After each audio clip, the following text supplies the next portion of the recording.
Hello দর্শক, কেমন আছেন সবাই? আশা করি সবাই অনেক অনেক ভালো আছেন। আজকের এই ভিডিওতে আপনাদের দেখাবো আপনারা যারা নতুন এনআইডি কার্ডের জন্য আবেদন করেছেন, এনআইডি কার্ড কিভাবে বের করবেন ফর্ম নাম্বার দিয়ে, সেটাই দেখাবো আজকের এই ভিডিওতে। তার জন্য চলে যাচ্ছি গুগল ক্রোম ব্রাউজারে। গুগল ক্রোমে আসার পর এখানে লিখবো এনআইডি কার্ড, লিখে এন্টারে চাপ দিব। এখন এখানে দেখেন প্রথম ওয়েবসাইটটা চলে আসছে, এখানে টাচ করব। এখন এই বাম পাশে কর্নারে উপরের দিকে একটু জুম করব। এখন এখানে দেখেন লেখা আছে এনআইডি অনলাইন সার্ভিস, এখানে একটি টাচ করব। এখন এখানে একটু জুম করে নিব আপনাদের দেখানোর উদ্দেশ্যে। এখন এখানে দেখেন অ্যাকাউন্ট নেই, রেজিস্ট্রেশন করুন। এই রেজিস্ট্রেশন করুন নিচে এখানে একটি টাচ করব। এখন এখানে আপনার জাতীয় পরিচয়পত্রের নাম্বার অথবা ফর্ম নাম্বার দিতে হবে। আপনার যেহেতু জাতীয় পরিচয়পত্র নেই, ফর্ম নাম্বারটা এখানে দিয়ে দিবেন এবং নিচে জন্ম তারিখ দিতে হবে। এখানে দিন, মাস এবং বছর তিনটাই দিতে হবে সঠিকভাবে। এবং তার নিচে এখানে কোড দেওয়া আছে দেখেন, এটা সেম সেম নিচে লিখে দিবেন। এখানে গোলা করে একটা ক্যাপচা দেওয়া আছে, এটা সেম সেম দেখে দেখে এই নিচে বসিয়ে দিবেন। আমি সব কিছু দিয়ে দিচ্ছি। আপনি এখানে ফর্ম নাম্বার বসানোর আগে এনআইডি এফএন লিখবেন, এরপরে ফর্ম নাম্বারটি বসিয়ে দিবেন। এরপরে বাকিগুলো তো বলেই দিলাম, জন্ম তারিখ এবং ওই ক্যাপচাটা ওখানে লিখে এরপরে নিচে দেখেন সাবমিট, এই সাবমিট একটি টাচ করে দিবেন। এখন এখানে আপনার ঠিকানা দিতে হবে, বর্তমান ঠিকানা এবং স্থায়ী ঠিকানা। এখানে প্রথমে বিভাগ, এরপরে জেলা, এরপরে উপজেলা, আবার নিচেও সেম বিভাগ, জেলা, এরপর উপজেলা, এভাবে দিয়ে দিবেন। আপনার বিভাগ, আপনার জেলা, আপনার উপজেলা এগুলো দিয়ে দিবেন। আমি দিয়ে দিচ্ছি। দেওয়ার পরে নিচে পরবর্তীতে টাচ করে দিবেন। এখন আপনি ওইখানে যে মোবাইল নাম্বারটি দিচ্ছিলেন ওই মোবাইল নাম্বারে ওটিপি যাবে, ওটিপি এখানে দিতে হবে।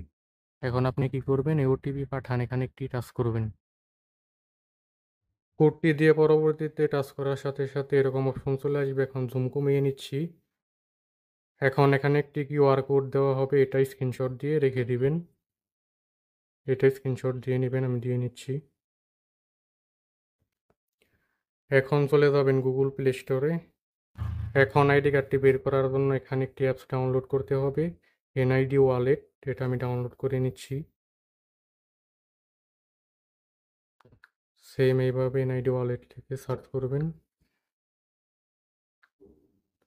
এখন এই এনআইডি ওয়ালেট অ্যাপসটি ইনস্টল করে নেবেন। আমার ইনস্টল করাই আছে, আমি ওপেন করে নিচ্ছি। আর ওই কিউআর কোডটি আপনি স্ক্রিনশট দিয়ে রাখার পরে অন্য একটি মোবাইলে এই এনআইডি ওয়ালেটটি ইনস্টল করবেন এবং ওই মোবাইল দিয়ে এনআইডি ওয়ালেট থেকে ওই কিউআর কোডটি স্ক্যান করবেন। আমি স্ক্যান করে নিচ্ছি, অথবা এই কিউআর কোডটি অন্য কারো মোবাইলে দিবেন, হোয়াটসঅ্যাপের মাধ্যমে যেভাবে হোক দিবেন। দিয়ে আপনার এই ফোন থেকে এনআইডি ওয়ালেট থেকে স্ক্যান করতে পারবেন কিউআর কোডটি। এক কথায় এনআইডি ওয়ালেট দিয়ে কিউআর কোডটি স্ক্যান করতে হবে। ওই কিউআর কোডটি আমি স্ক্যান করে নিচ্ছি। এনআইডি ওয়ালেট থেকে কিউআর কোডটি স্ক্যান করার পর এখানে ফেস ভেরিফাই করতে হবে। ডানে বামে ঘুরে এবং চোখের পলক ফেলে আপনি ফেসটি ভেরিফাই করে নেবেন, আমি করে নিচ্ছি।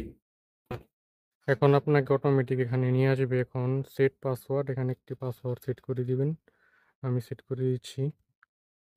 এখানে একটি ইউজার নেম দিয়ে দিবেন এবং নিচে পাসওয়ার্ড দিয়ে দিবেন 6 সংখ্যার বা 8 সংখ্যার সেম পাসওয়ার্ড নিচে লিখবেন। ইউজার নেম পাসওয়ার্ড আমি দিয়ে দিচ্ছি, দিয়ে আপডেটে ক্লিক করে দিচ্ছি। পাসওয়ার্ডটি দেওয়ার পরে এখানে নিয়ে আসবে। এখন এখানে দেখেন নিচে লেখা আছে ডাউনলোড, এখানে একটি টাচ করবেন, ডাউনলোড হয়ে আপনার ফোনে চলে যাবে। আমি ডাউনলোডে ক্লিক করে ডাউনলোড করে নিচ্ছি। এখন আপনার ফাইল ম্যানেজারে চলে যাবেন, ওখানে থেকে আপনি দেখতে পারবেন এনআইডি কার্ডটি।